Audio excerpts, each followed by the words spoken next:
Hi, I'm Naveed Mahbub. The death of United Healthcare CEO, Mr. Brian Thompson, is a tragedy on several counts. The death of a human being. The realization, once again, of the sorry state of America's healthcare system. The gun problem, and last but not the least, the rejoicing of a violent act. But tragedy doesn't happen alone. But we can only process one tragedy at a time. What is the most newsworthy? A murder in New York City? Nah, it happens every day. Homeless people or nameless people? Not newsworthy. Gun control? Nah, it's not a mass school shooting. The sorry state of America's healthcare system? Nah, I've got PPO under a group plan. So when I had to fix my torn ACL, I went and individually interviewed 5 surgeons, including that of the San Diego Chargers, and picked the best one, had him do the surgery, and I'm as fit as a fiddle. Now, that's not made up. That's a true story when I was working at a big company in California. The murder of a CEO of a $500 billion company from an industry that's worth $4.5 trillion.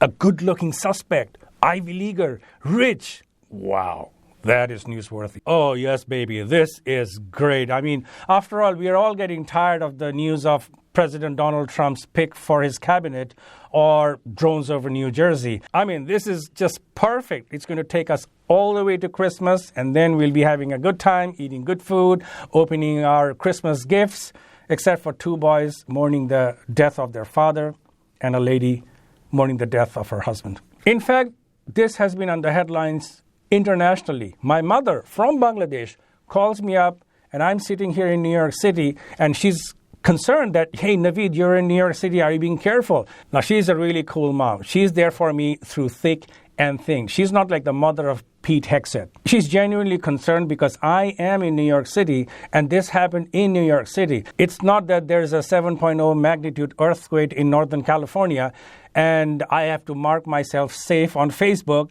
sitting in New York City. And it's a true story. The hostel where Mr. Luigio Mangione stayed at, I had a comedy show exactly at the time when he was staying there. And not only that, my daughter was visiting New York City for the first time, and she was there at that hostel watching my comedy show.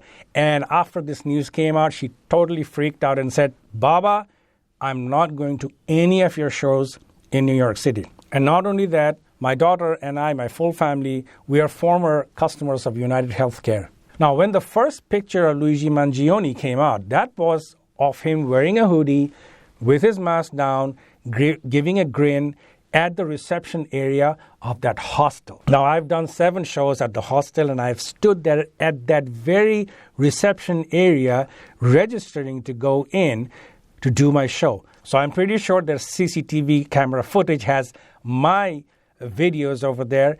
And thank God I don't have bushy eyebrows. I'm not that good looking, and I've got a tan. And besides, if Luigi Mangione lived in a hostel, that just tells you how expensive and high-end that hostel is. So be there, not an issue. Now, the hostel told us comedians not to do comedy or even mention about this during shows. And just to clarify, they said during shows at the hostel. Now, they didn't say you can't do this outside of the hostel. And so I'm outside of the hostel. I'm talking about it. I'm talking. Now, there's a lot of sensation around Luigi Mangione. Now, he is rich. He's good-looking. He's an Ivy Leaguer. He went to the University of Pennsylvania. Take that, Wharton, for not accepting me. I would never want to be a Quaker where one of the Quakers is a alleged killer. I went to Michigan. Go Blue, where my fellow alumnus is Ted Kaczynski, the Unabomber from the 90s, whose manifesto inspired Luigi Mangione. But here's the classic case. There's an issue. Somebody resorts to violence to draw attention to that issue. For a few days, we're debating, we're talking about it, and there's sensation, and then things are back to square one. But it's a no-brainer that instead of resorting to violence, how about doing something that is sustainable so that the issue at hand is actually addressed in the long run? Classic example is Top Gun. For 40 years, the United States Navy has never had any challenges in recruiting naval aviators. So what Luigi Mangione could have done with his good looks and with all the wealth at his disposal, he could have actually made a movie called Luigi. And this would be based on the life and work of the Italian scientist, philosopher, physician, physicist Luigi Galvani, whose famous work is about electricity in animals that he discovered by accident, which eventually gave the physiological basis for medical electrical treatment. Now, how did Luigi Galvani accidentally discover this? Well, his wife was making frog leg soup for him, and when she touched the frog leg with her knife, the muscles were contracting. So the earlier days would be showing Luigi Galvani / Luigi Mangione sitting in the kitchen while his wife, another good-looking Italian woman, is making frog leg soup for him, and then he has this eureka moment. All these discoveries are made, and then the movie fast forwards to the great-great-great-great-great-grandson of Luigi Galvani, whose name is Luigi Mangione, who goes on a surfing trip, hurts his back, then goes through a series of back surgeries. His pain is still there, and then his health insurance company, Divided Healthcare, denies his claim, and then he becomes Aaron Brockovich, brings about a class action lawsuit against Divided Healthcare, wins the lawsuit, and then everybody lives happily ever after. So then Luigi Mangione sells his movie to Netflix, gets a lot of money, and even if he doesn't get a lot of money, he will get a lot of residuals from the movie. Now, to make this movie, he needed money, production money. His family is rich. They would have given money. There are a lot of rich Quakers, that is the alumni from the University of Pennsylvania, who would have given him money. Yeah, bro, take this money and make this movie. Hell, President-elect Donald Trump is also a Wharton graduate. He probably would have also given some money. Here, take this money and run. And last but not the least, there would have been people who would have given him money through GoFundMe. These people who are already giving him money for his defense. Then, with all that money, you could poach away all the gun lobbyists or the big pharma lobbyists or even the health industry lobbyists, and then have them go to the Hill to pass the bill that would kill all the clauses and all the rules that are enabling the healthcare industry to carry out murder on an industrial scale. Damn, that boat has sailed.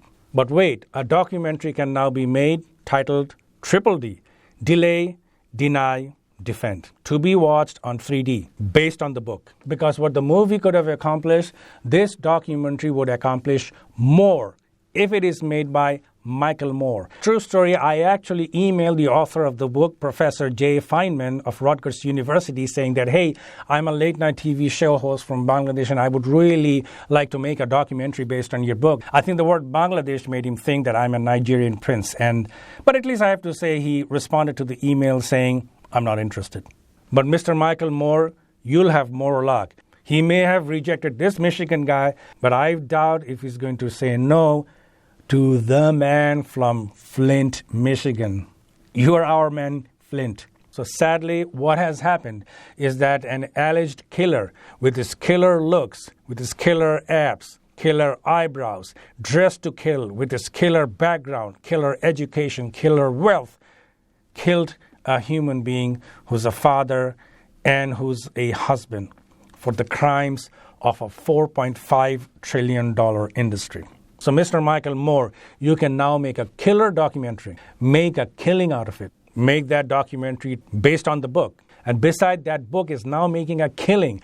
It's already sold out on Amazon, and people are actually selling this book for over $300 on eBay. So the author would probably gladly also donate more money for the documentary. Mr. Michael Moore, I know you have already done a documentary on this, but here's the difference.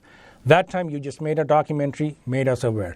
But this time you are going to make another documentary based on even harder facts and the fact that we know a lot of money will be there to help you change legislations on the Hill. So it is not a bullet, but a silver bullet that will create enough curiosity that will eventually kill the cat. I'm Naveed Mahbub.